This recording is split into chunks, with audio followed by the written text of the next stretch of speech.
નમસ્કાર. આજે આપણે અંગ્રેજીમાં યુનિટ 3માં એક્ટિવિટી 2 જોઈશું, જેનું નામ છે સોર ગ્રેપ્સ. સોર એટલે ખાટી, ગ્રેપ્સ એટલે દ્રાક્ષ. ખાટી દ્રાક્ષ જે એક વાર્તા છે. મોટાભાગે તમે ગુજરાતીમાં ખાટી દ્રાક્ષ વાર્તા સાંભળેલી જ હશે, પરંતુ આજે આપણે તેને અંગ્રેજીમાં જોવાની તેમજ શીખવાની છે.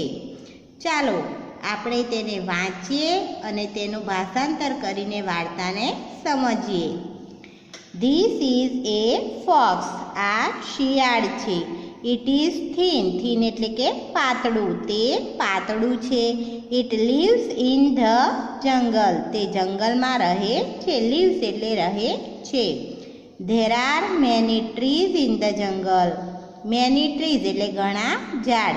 જંગલમાં ઘણા ઝાડ છે. There is A neem tree. Neem tree એટલે કે લીમડાનું ઝાડ. જંગલમાં લીમડાનું ઝાડ છે. It is green. તે લીલું છે. There is A banyan tree. Banyan tree એટલે કે વડનું ઝાડ. એક વડનું ઝાડ પણ છે. It is huge. તે હ્યુજ એટલે કે વિશાળ છે, મોટું છે. There are other animals also. ALSO also એટલે પણ. બીજા કેટલાક પ્રાણીઓ પણ છે. Some are small, some are big. કેટલાક નાના છે, કેટલાક મોટા છે. સમ એટલે કેટલાક, સ્મોલ એટલે નાના, બિગ એટલે મોટા. તો કેટલાક મોટા પ્રાણીઓ છે, કેટલાક નાના પ્રાણીઓ છે. There is the fox. It is old. This is the fox. આ શિયાળ છે. It is old. તે ઘરડું છે. શી જુઓ.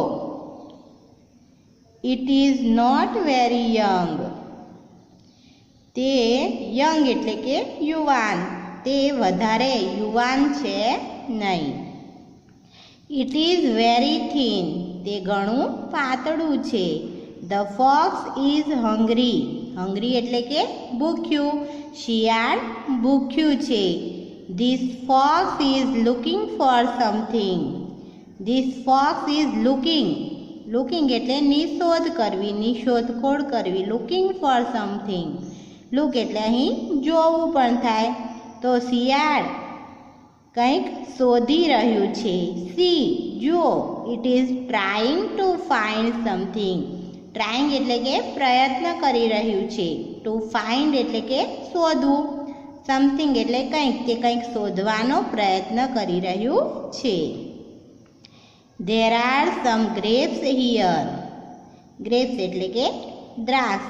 અહીં થોડી દ્રાક્ષ છે. હિયર એટલે અહીંયા. અહીંયા થોડી દ્રાક્ષ છે. The grapes are green and juicy. દ્રાક્ષ લીલી અને જ્યુસી એટલે કે રસવાળી છે.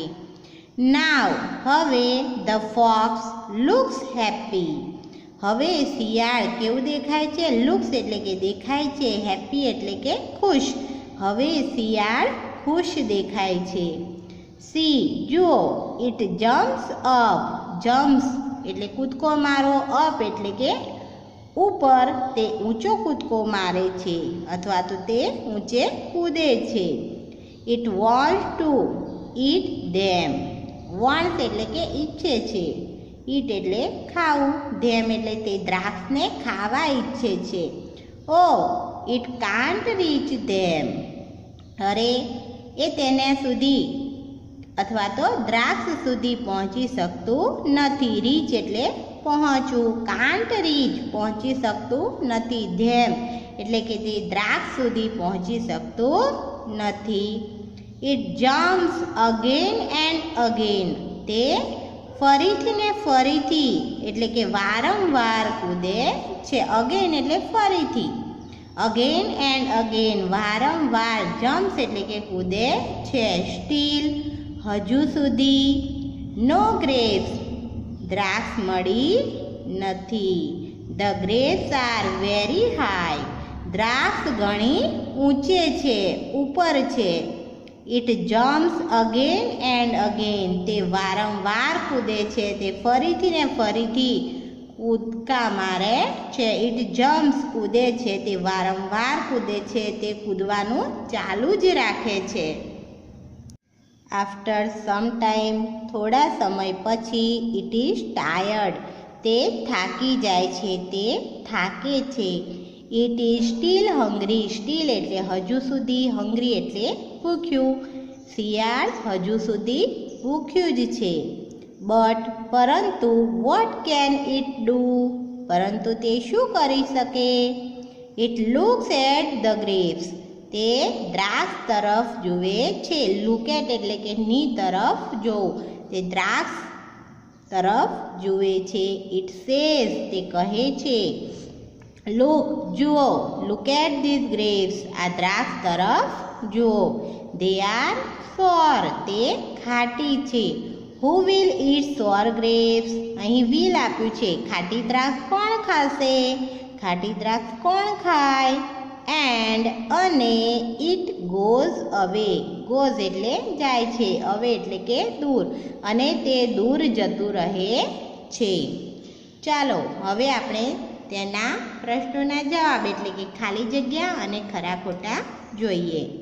Number 4, fill in the blank choosing the correct option. કૌંસમાંથી સાચો વિકલ્પ પસંદ કરી ખાલી જગ્યા પૂરો. અહીં આપણને કૌંસમાં 2 ઓપ્શન આપવામાં આવેલા છે, તેમાંથી આપણે સાચો જવાબ પસંદ કરીને ખાલી જગ્યામાં પૂરવાનો છે. નંબર 1, ધ ખાલી જગ્યા ઇઝ થીન. પાતળું કોણ છે? તો કે ફોક્સ કે એલિફન્ટ? તો જવાબ આવશે fox. The fox is thin. Number 2, the fox lives in the forest કે સિટી? તો lives in the forest. શિયાળ જંગલમાં રહે છે. Number 3, there are neem and ખાલી જગ્યા trees in the jungle. જંગલમાં લીમડા અને બીજા ખાલી જગ્યાના ઝાડ હતા. બનાના ટ્રીઝ કે બનિયન ટ્રીઝ? તો જવાબ આવશે બનિયન ટ્રીઝ. તો there are neem and banyan trees in the jungle. Number 4, there are small and big ખાલી જગ્યા in the forest.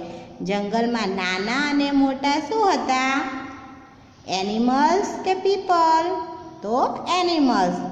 જંગલમાં એનિમલ્સ એટલે કે નાના અને મોટા પ્રાણીઓ હતા. તો there are small and big animals in the forest.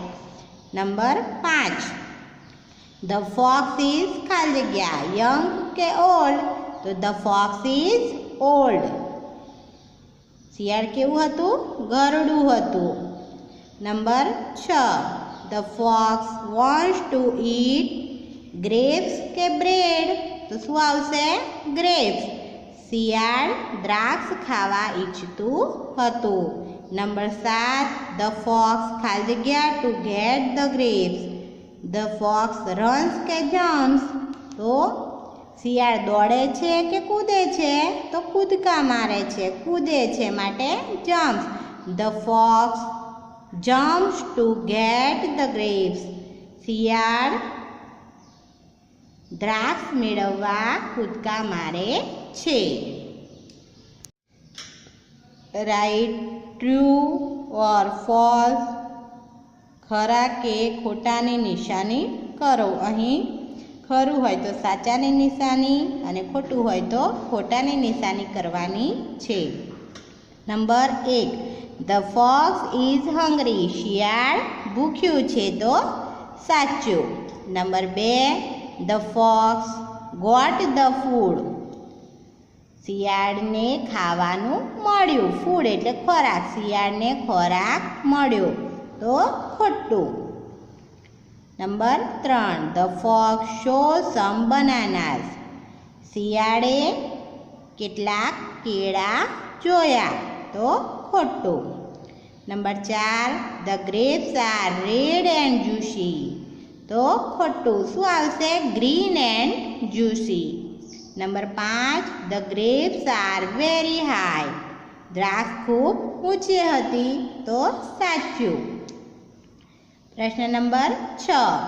Answer the questions according to the example. ઉદાહરણ મુજબ પ્રશ્નોના જવાબ આપો. How is the banyan tree? How એટલે કે કેવું, બનિયન ટ્રી એટલે કે વડનું ઝાડ. વડનું ઝાડ કેવું હતું? સ્મોલ એટલે કે નાનું, હ્યુઝ એટલે કે વિશાળ. તો હ્યુઝ બનિયન ટ્રી. આપણને જવાબ આપ્યો છે કે વિશાળ વડનું ઝાડ. Number 1. How is the fox? શિયાળ કેવું હતું? થીન કે હ્યુઝ? તો થીન ફોક્સ. શિયાળ કેવું હતું? પાતળું, માટે thin fox. Number 2. How are the grapes? દ્રાક્ષ કેવી હતી? Green and juicy, orange and juicy? તો લીલી અને રસવાળી હતી. નારંગી અને રસવાળી હતી. તો જવાબ આવશે green and juicy grapes. Green and juicy grapes. દ્રાક્ષ લીલી અને રસવાળી હતી. Number 3. How are the grapes at the end of the story? સ્ટોરીના અંતમાં એટલે કે વાર્તાના અંતમાં દ્રાક્ષ કેવી છે? સોર કે સ્વીટ? ખાટી છે કે મીઠી છે? તો શિયાળ શું કહે છે? આ દ્રાક્ષ તો ખાટી છે. તો સોર ગ્રેપ્સ, ખાટી દ્રાક્ષ. Number 4. How are the trees in the jungle? How are the trees in the jungle એટલે જંગલના ઝાડો અથવા તો ઝાડવા, વૃક્ષો કેવા હતા?